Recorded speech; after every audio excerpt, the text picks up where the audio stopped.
속보국제사법재판소, 대마도, 논쟁. 한이 이길 확률 70% 이상이다. 폭탄 발표 나오자 일본 전체가 난리난 상황. 키시다 후미오의 얼굴이 창백해졌다. 김창룡 경찰청장의 최근 독도 방문을 계기로 일본이 독도를 국제 분쟁 지역화하려는 움직임을 보이고 있다. 집권 자민당 내 정책 위반 조직인 외교부회와 외교조사회는 24일 열린 합동회의에서 김 청장의 독도 방문에 대응하는 전담 조치팀을 설치하기로 합의했다고 아사히 신문이 25일 보도했다. 독도를 다케시마라고 부르며 영유권을 주장하고 있는 일본 정부는 김 청장의 독도 방문 사실이 알려진 후 외교 채널을 통해 한국 정부에 항의했다. 지난 17일 미국에서 열릴 예정이었던 한미일 외교 차관 공동 기자회견도 독도 문제를 이유로 거부하는 초강수를 두었다. 그러나 아사히에 따르면 전날 열린 자민당 외교부회 외교조사회 합동회의에서는 항의만으로는 불충분하다는 의견이 이어졌다고 한다. 이에 따라 두 조직은 합동팀을 설치해 독도 문제와 관련해 한국을 상대로 취할 대항 조치를 검토하기로 했다. 검토될 구체적인 조치로는 국제사법재판소 제소 등이 거론된다. 이 같은 자민당 내 반발은 한국이 실효 지배하고 있는 독도를 국제적으로 이슈화함으로써 분쟁지역처럼 보이게 하려는 의도를 가진 것으로 보인다. 일본은 지난 2012년 당시 이명박 대통령의 독도 방문 때도 강요회의에서 정식으로 ICJ 제소 방침을 확정하고 이를 우리 정부에 통보했다. 그러나 한국 정부는 대응할 가치가 없다며 제소에 응하지 않았다. 자민당 외교부회 등은 관련 지원을 정리하는 대로 하야시 요시마사 외무상에게 전달해 정책에 반영하라고 요구할 것으로 예상된다. 자민당 외교부회는 올해 1월 위안부 피해자에 대한 일본 정부의 배상 책임을 인정하는 서울중앙지법 판결이 나왔을 때도 ICJ 제소, 일본 내 한국자산 동결, 금융제재 등의 강경한 대항 조치를 검토하라고 외무성에 요구한 바 있다. 미국 영유권 문제는 한일이 해결해야. 독도 문제를 국제사회로 끌어내려는 일본의 도발에도 불구하고 미국은 독도 영유권에 관해 한일 어느 쪽도 편들지 않겠다는 태도를 유지하고 있다. 25일 미국의 소리에 따르면 미국 국무부 대변인실 관계자는 미국이 독도 분쟁에 책임이 있다는 송영길 한국 더불어민주당 대표의 발언과 관련해 미국은 리앙코르 암초의 영유권과 관련해 어떤 입장도 취하지 않는다며 영유권 문제는 한국과 일본이 해결해야 한다고 말했다.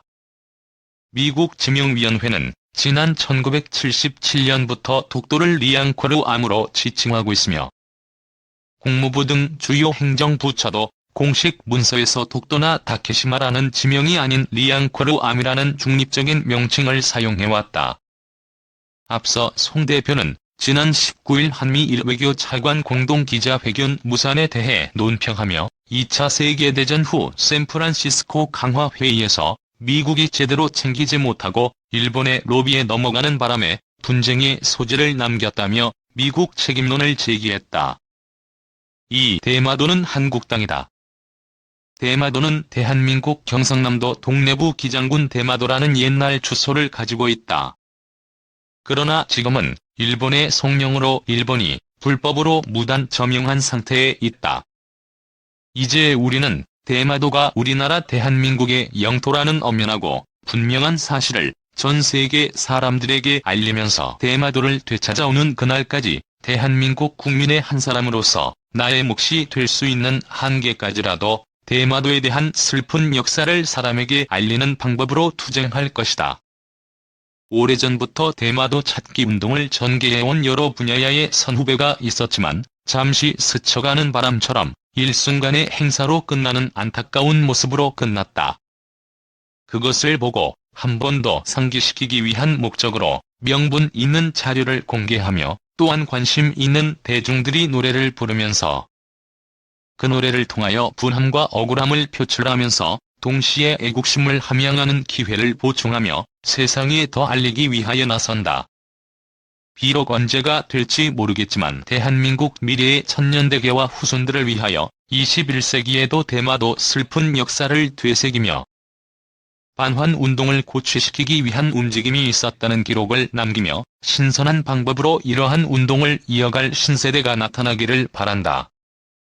국가의 운영이나 경영은 이해와 설득으로 협치를 잘하는 데서 발전하는 것이며 또한 비합리적인 제도를 합리적으로 개선하여 조선 말기의 권력자나 관료 몇 명의 실수로 나라를 강자에게 먹히는 허점이 있는 구조는 과감하게 혁파해야 하겠기에 그에 비례하여 국민과 함께 소통하여 미래를 향한 행정 패러다임을 관계 행정당국에 강력하게 요구하는 바이다. 따라서 대마도는 분명하고 확실한 우리 대한민국의 영토임을 다시 한 번 더 천명 강조하며 샌프란시스코 협정에서 실수한 책임 있는 관계 국가인 미국과 일본을 대상으로 늦었지만 바로 잡아주고 고치시켜 주어야 할 것으로 사료된다. 이는 역사적 사실이다. 오늘 우리가 대마도에 대한 주인의식을 후세에 전하고 대한민국의 정체성을 확실하게 구현하여 완전한 국토 회복이 되는 날까지 노력을 게을리하지 않겠다는 자세와 다짐으로 대마도 찾기 반환운동 본부를 국가적 차원에서 설치하여 쉼없이 전개해 나가기를 기대하면서 언제인가는 반드시 우리 후손이 대마도를 되찾아오게 될 날이 있을 것을 확신하고 재차 훗날을 위하여 기록으로 남기고자 하는 것이다. 17세기 이후 세계는 제국주의 열풍에 휩쓸렸다. 그 본질은 군대를 동원한 식민지 건설이며 경제와 자원을 탈취하는 강제 노동력의 수탈 시대였다. 우리는 36년을 세계 유례에 없는 잔악, 치밀한 식민화, 노예화하는 순환을 어이없이 일본 압제하에서 겪었다. 대한민국 정부 수립 70년 동안 우리는 어느 방향으로 국격을 바로 잡고 무엇을 청산하였으며 어떤 방식과 방향으로 국가 근대화 계획의 성과를 이루었는지를 알아야 하겠다. 과연 우리는 자유민주공화국을 건설했는지와 헌법 전문에 명시한 국민 생활의 균등한 형성은 어디에 주안점을 두었었는지, 또는 조선 말기의 관료의 매국적 행위를 유결하는 프레임으로 대체하지는 않았는지, 이데올로기의 대립으로 국민의 사유와 제도를 이분법으로 매도하지 않았는지를 이쯤에서 면밀하게 점검해 평가해 두어야 하겠다.